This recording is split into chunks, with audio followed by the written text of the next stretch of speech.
Hello and welcome to Razzmatazz with Rashi. How many of you love traveling? I do. But a solo travel is still a dream. Our author today has taken up this adventure. Her love for travel has made her break all shackles and pursue her dream of becoming a solo traveler. Life after which has surprised her at every turn. In those journeys, she has collected moments and met new people. And the book, On the Way They Gave a Hand, is all about such beautiful stories. So let's welcome our today's author, Payel Dutta. Hi Rashi, thank you very much for having this interview. And to people who are watching this video, I hope you all are doing well and keeping safe. I wish all of you to stay positive and stay calm because I'm sure the good days are going to be back very soon and we will be happier ever after. So coming back to the interview, before I speak about this book, I have to talk a little about myself. I'm a travel blogger. I love to travel. I specifically love my solo travel journeys, and which is when I meet a lot of people, be it tourists, be it locals. I like meeting new people, though by character I'm actually quite an introvert person, but I like meeting new people while they do the talking, I listen to them. So this blog chatter A to Z challenge, I actually started taking part from last year. So last year when I was writing my travel obsession, by end April 2019, I was ready with this theme, and I was so looking forward to coming for this year's blog chatter challenge, and things came up. So this book is mostly about those people whom I met during my journey so far, and the way they have inspired me, they have helped me, they have amazed me in so many ways. So it's kind of paying a little gratitude to them, but of course in a different way. It's a little bit of my way, but that's what I have done in this book. Though it's a travel related book, but it doesn't talk much about the destination. It actually talks about the people I have met so far. So it's kind of stories related to my travel.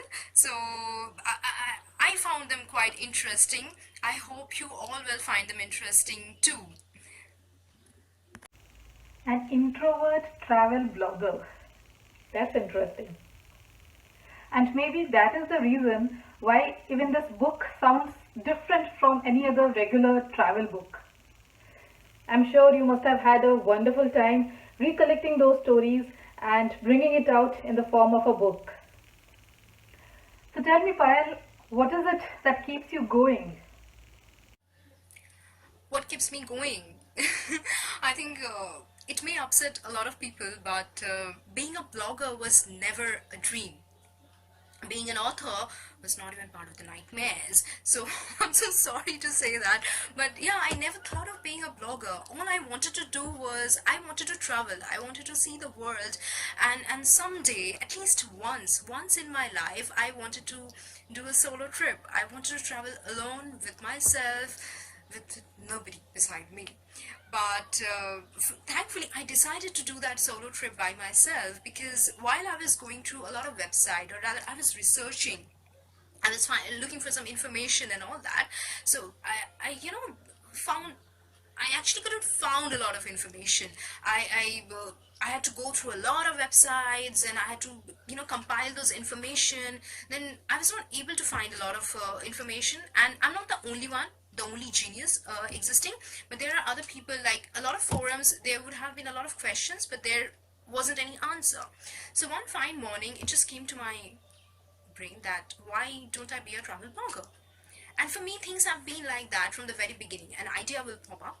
Either I snatch that, or I just dump them in the trash. So that's how things started. I just decided, and then I started with this vlogging thing, and things started moving very slowly. I started traveling, and then somebody actually referred me to join this blog chatter group, and and to know the fellow bloggers, the blogging community, how things work, how things doesn't, or just to get myself a little more polished, though whether that has been done or not, but this blog shader community is really, really helpful, and things have been pretty interesting after that, I will say. So in my travel blog, I write about the destination, I write about what to do, what to see, and what to eat, and all that thing. But it never come to my mind to write about those people I'm meeting during my travel. So I think this A to Z challenge has given me a road to broke some shell and just think beyond kind of thing. But yes, any which way, I'm quite happy in whatever however things have turned out. And that's the thing. It's not a long time that I have started writing. It's just been few years that I have started writing, and things are going for me. I think what makes me going, it's kind of a circle. I want to talk about my travel. For that, I want to travel more, and as I want to travel more, I want to talk more about my travel. So that's what it's kind of a circle. I think it has become for now. Glad you took up blogging and started writing. I agree, it takes time to grow as a blogger and build a community. Now, coming back to your travel stories, which are very interesting. I really can't wait to hear a few lines from your book.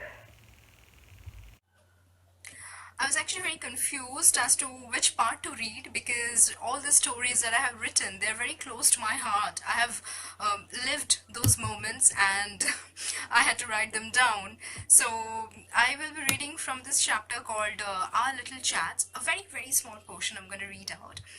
Let's see if you like it. By the time I was going for my Cambodia trip, I had graduated on my solo trip experiences. By now, I had already learned a few little no need to jump inside the cocoon immediately facts. For example, if a stranger smiles at you, there is no need to think that you are on demand. It's just a polite gesture that many countries follow. Even though it's a completely different interpretation in India. You can speak to strangers sporadically, not every chat ends up to a date. You may meet people more than once in the same trip, but that doesn't mean that they are following you. During this trip to Cambodia, I met so many tourists, all so eager to talk, to meet their fellow tourists. The questions were always the same, but the answers were every time different. There was laugh, there were suggestions, wishing safe travels and enjoy to each other, and parting with them with a smile, knowing that there would hardly be any other meet you again moment. Simplest were those meetings, but remains fresh in the memory just like yesterday. Hi, hello, good morning. We were about 4 or 5 people checked out of our rooms and were waiting at the hotel reception for our buses. And what did we do after that? For that, you have to read the book. Right, Rashi? Payel, I must say, you have motivated me enough to take up the next solo trip. Thank you so much, and it was wonderful to have you on my show. I'll come up with another wonderful author in my next episode. So stay tuned and keep watching Razzmatazz with Rashi.